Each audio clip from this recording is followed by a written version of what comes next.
Bonjour et bienvenue dans cette vidéo consacrée à l'ego. Qu'est-ce que c'est l'ego et que faut-il en faire?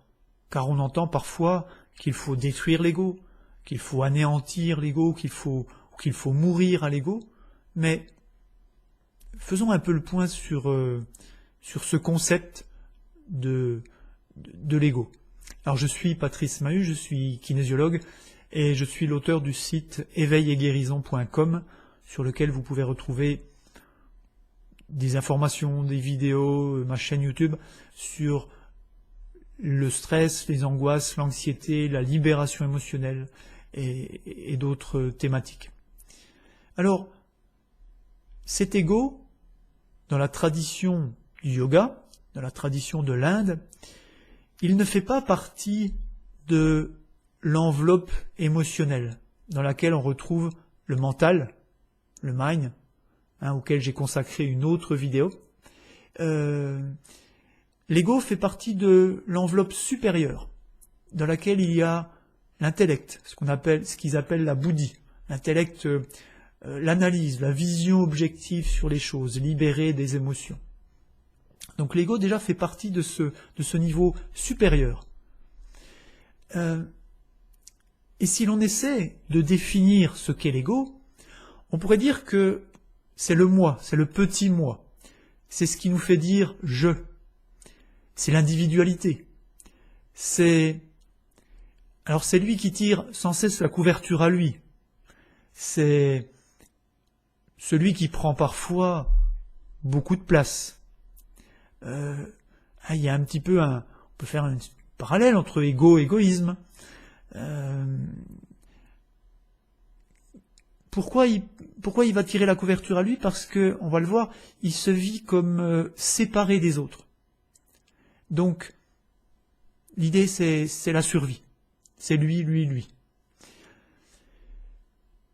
L'ego, c'est aussi celui qui essaie d'obtenir des résultats. C'est celui qui va faire et qui va essayer d'obtenir des résultats, de réussir, car en fait, on va le voir aussi, il est identifié aux résultats. Et on va en parler dans un instant. On va voir ce que ça implique. Je réussis, pour lui, je réussis quelque chose, égale je suis une réussite. Ça, c'est l'ego. Mais ça a son pendant. L'autre face de la médaille, j'échoue, je ne réussis pas, je suis un échec. Ça, c'est l'ego, c'est l'identification à. Je réussis, j'ai de la valeur, je réussis pas, j'ai pas de valeur. Ça, c'est l'ego. Il va s'identifier à. Prenons un autre registre, j'ai une belle voiture, j'ai de la valeur. Notre monde occidental est gouverné par l'ego. Vous le voyez bien. Et pour être encore plus précis, les trois registres dans lesquels l'ego va se déployer, si je puis dire, c'est le monde de l'avoir, le monde du pouvoir et le monde du valoir. Je m'identifie à ce que j'ai, une belle maison, une belle femme, des beaux enfants, une belle voiture, la voiture. Je m'identifie à ça.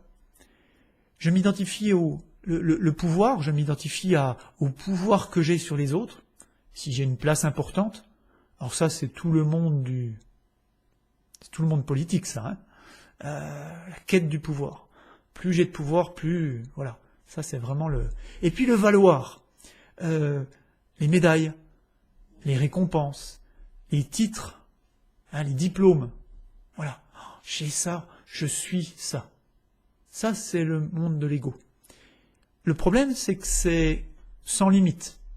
C'est-à-dire, et si vous observez un peu, vous verrez que plus les gens, ou plus vous, ou plus on en a, plus on en veut, parce que ça ne nous suffit pas, parce que ça ne nous nourrit pas complètement. Donc il y a une quête qui est sans fin. Parce que parce que la quête est faussée.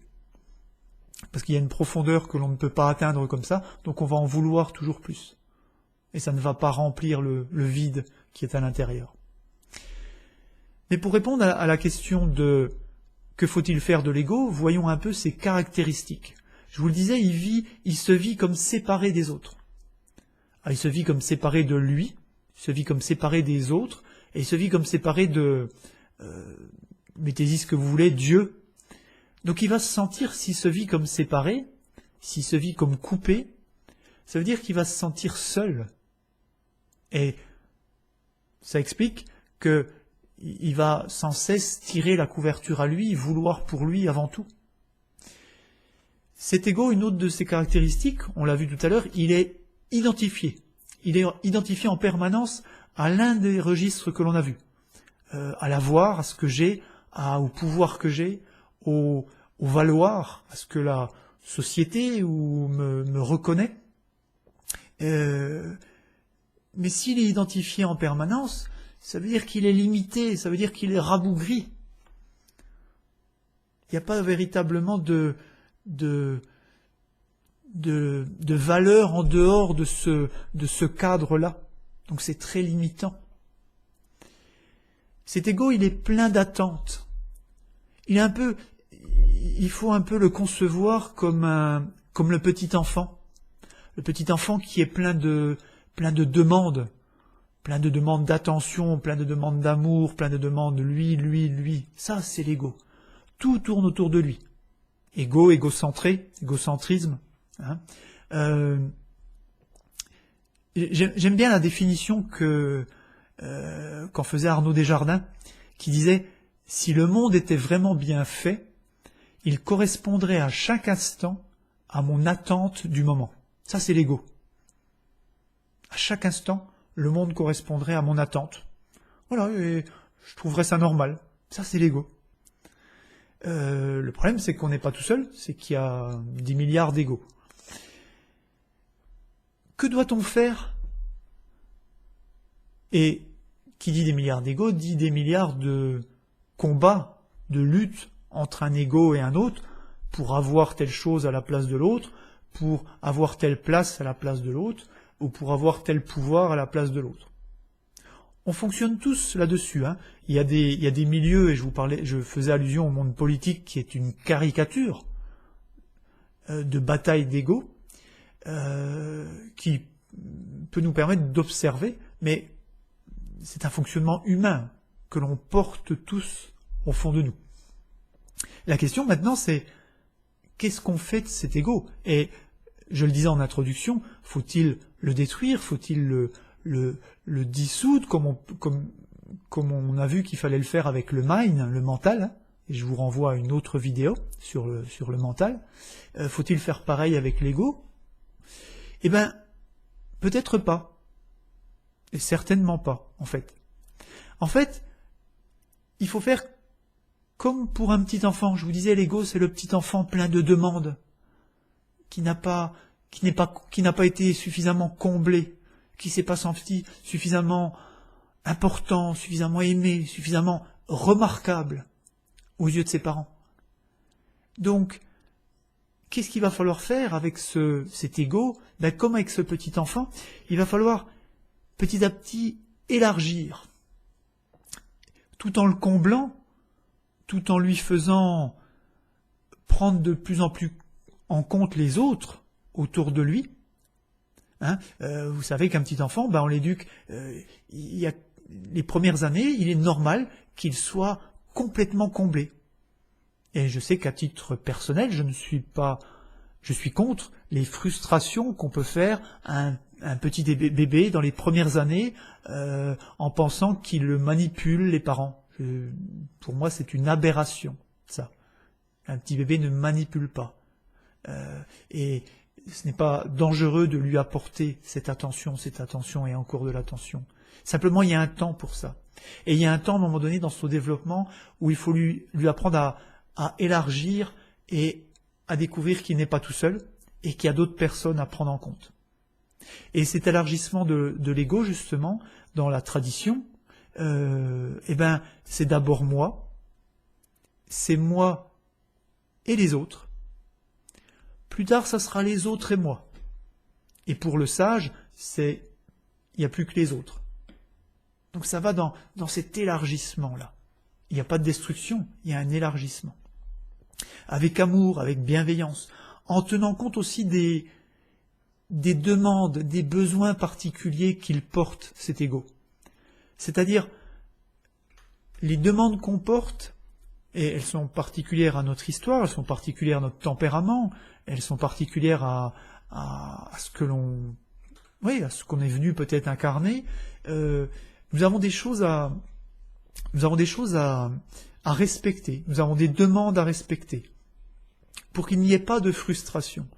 Il y a des choses qui doivent être dépassées, mais il y a des choses qui doivent être dépassées après avoir été vécues. Ou il y a des choses qu'il faut apprendre à vivre en intelligence pour ne pas construire sur de la frustration, ce qui n'est jamais bien bon. Voilà un petit peu ce qu'il faut faire de l'ego. Donc il ne faut pas le détruire, il faut l'élargir à l'autre, afin qu'il se sente de moins en moins séparé, de moins en moins seul, aux autres, au tout autre, dans une démarche éventuellement spirituelle, pour qu'il se sente de plus en plus relié aux autres et à d'autres dimensions. Et en se désidentifiant. Je ne suis pas ce titre qu'on me donne. Ah, je peux me réjouir pour ce titre. Et pour autant, je peux ne pas m'identifier à ce titre. Je suis bien plus que ça. Je peux avoir une belle voiture et profiter d'une belle voiture. C'est pas un souci. Mais je ne suis pas cette belle voiture, parce que si je suis cette belle voiture, demain cette belle voiture a un accident, ou je la casse, ou quelqu'un me la raye, et je deviens fou, comme on le voit parfois. Non. J'ai du plaisir à avoir cette belle voiture, mais je suis bien plus que ça. Je ne m'identifie pas à mes possessions, de même que je ne m'identifie pas à mes titres. Même si j'ai réussi, même si je suis socialement bien établi, même si j'ai un poste important, je ne suis pas que ça. Et je ne suis pas non plus le pouvoir que je peux avoir dans mon travail, par exemple, sur les autres ou dans mes responsabilités politiques. Je ne suis pas que ça, je suis bien plus que ça. Là, je suis en train de vous parler de la dimension de l'être, qui dépasse le registre de l'ego. Cette dimension de l'être, ce que l'on est, qui dépasse l'avoir, qui dépasse le valoir, qui dépasse le pouvoir, qui est au-delà de ça. Et de même, je ne suis pas ces pensées, je ne suis pas cette pensée de tristesse, je ne suis pas cette émotion de tristesse qui est venue m'envahir. Je suis bien plus que ça. Je ne m'identifie pas non plus aux émotions. Et à ce propos, justement, si vous voulez aller plus loin, si vous voulez justement travailler un peu cette désidentification aux blessures, et notamment aux émotions associées aux blessures de l'âme, que sont le rejet, l'abandon, l'humiliation, la trahison, l'injustice, je vous invite à cliquer sur le lien ci-dessous et à rentrer dans ce programme des blessures de l'âme. Ce sont des méditations de guérison de nos 5 blessures qui sont tellement importantes et qui constituent vraiment des nœuds très importants en nous et qui vont permettre peu à peu en soignant ces blessures, d'élargir l'ego, d'aller un peu, de sortir de de sa petite souffrance, et puis petit à petit de retrouver de la connexion avec l'autre et avec les autres et avec le tout autre, pour ceux que cette dimension spirituelle interpelle. Voilà ce que je voulais vous dire. Donc non, il ne s'agit pas de détruire l'ego, comme il pouvait s'agir de détruire le mental. Il s'agit de l'élargir, de le structurer, de l'établir, et pour pouvoir aller au-delà. Et ce n'est pas la même chose. Voilà, merci de m'avoir suivi dans cette vidéo et je vous dis à très bientôt pour un autre sujet.